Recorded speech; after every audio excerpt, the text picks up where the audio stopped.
Perfeito, a gente volta a conversar com o ouvinte da Jovem Pan News para falar aí sobre desdobramentos da política nacional, isso porque enquanto o Brasil está do jeito que você já sabe, para quem acompanha o jornal desde o começo da nossa edição, o presidente Lula foi para o Japão, né? E inclusive por lá foi destacar ali o cenário econômico para investimentos no país, né? Segundo a realidade de Lula, o Brasil é um porto seguro para investimentos internacionais.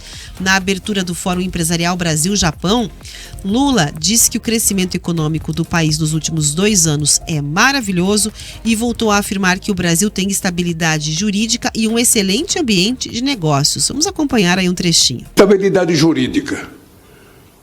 E nós aprovamos de forma extraordinária uma política de reforma tributária que há mais de 40 anos era esperada no Brasil.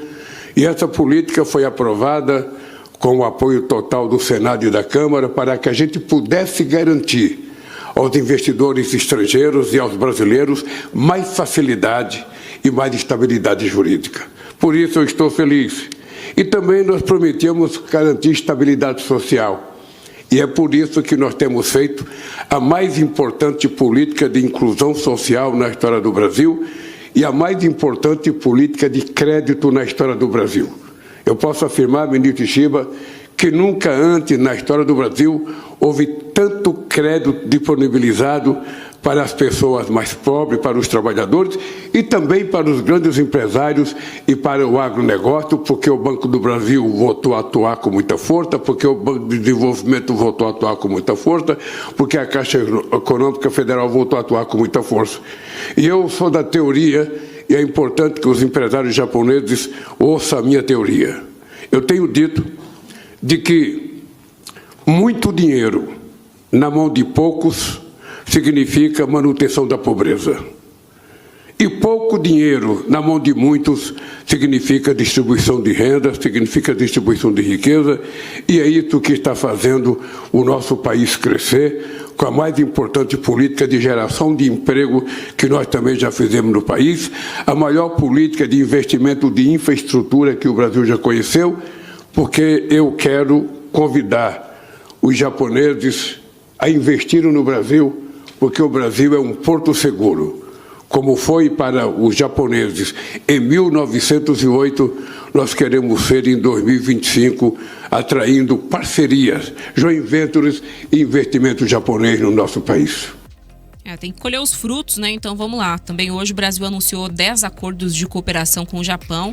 Essa missão empresarial ao país asiático também resultou em quase 80 convênios entre empresas, bancos e universidades dos dois países.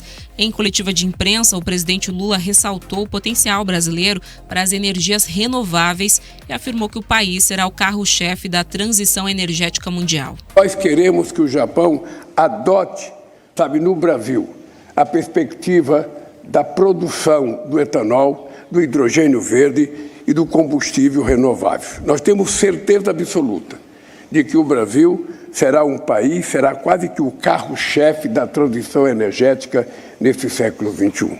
Nós temos um potencial que poucos países do mundo têm e nós queremos contar com a expertise japonesa, com a tecnologia japonesa, com o investimento japonês, para que o Brasil, no século XXI, deixe de ser um país simplesmente emergente ou em via de desenvolvimento e o Brasil se transforme definitivamente num país desenvolvido do ponto de vista tecnológico e científico, num país desenvolvido do ponto de vista da competência, de competitividade da sua indústria e num país desenvolvido do ponto de vista da qualidade de vida do povo brasileiro.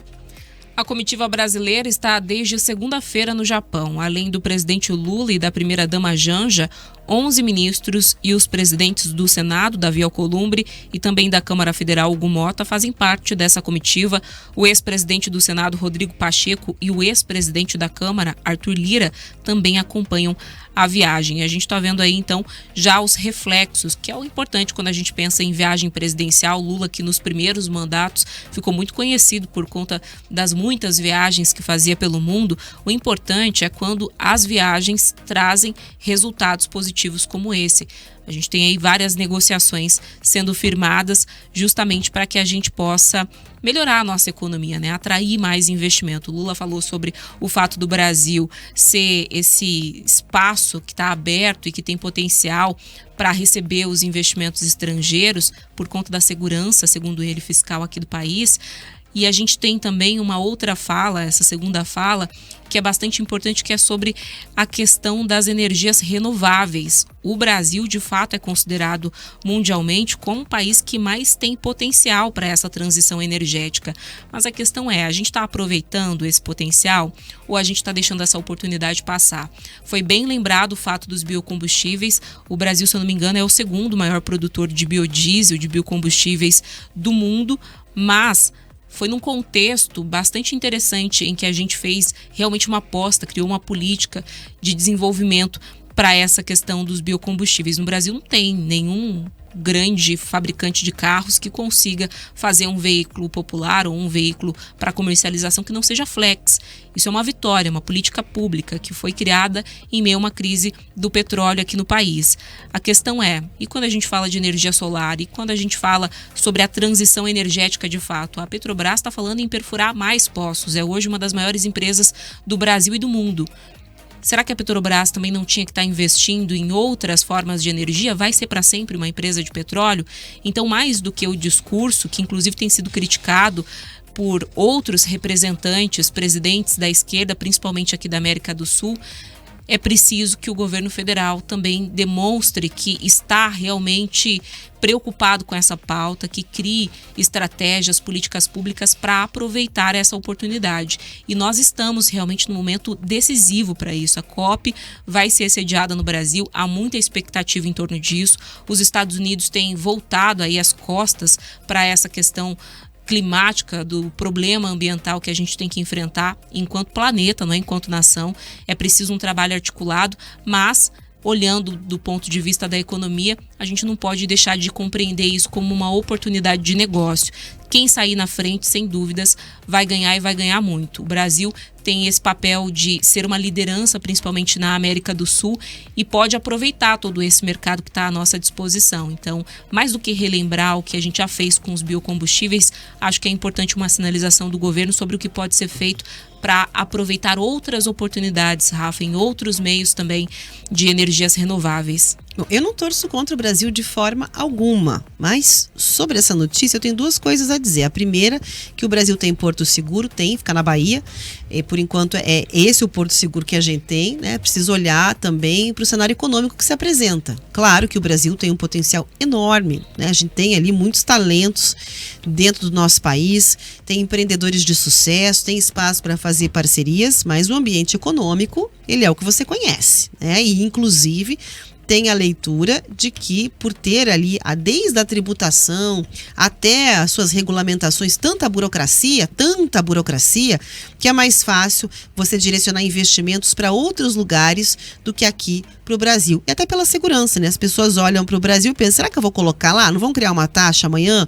Será que hoje o que me explicaram em termos de negócios não vai se suceder? É o que o Trump está fazendo, por exemplo, e que tem deixado muita gente de cabelo em pé tentando encontrar alternativas de negócios, né? Ou buscando negociações em relação a ele.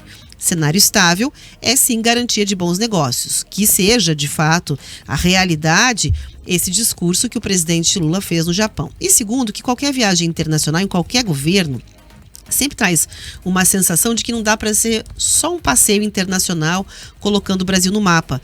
Tem que, de fato, trazer isso que a Camila falou, né? As questões das soluções, dos negócios, das mudanças que impactam as nossas vidas. Porque senão o que mancheta é o tênis de R$10 mil que foi até o Japão no pé do presidente da República.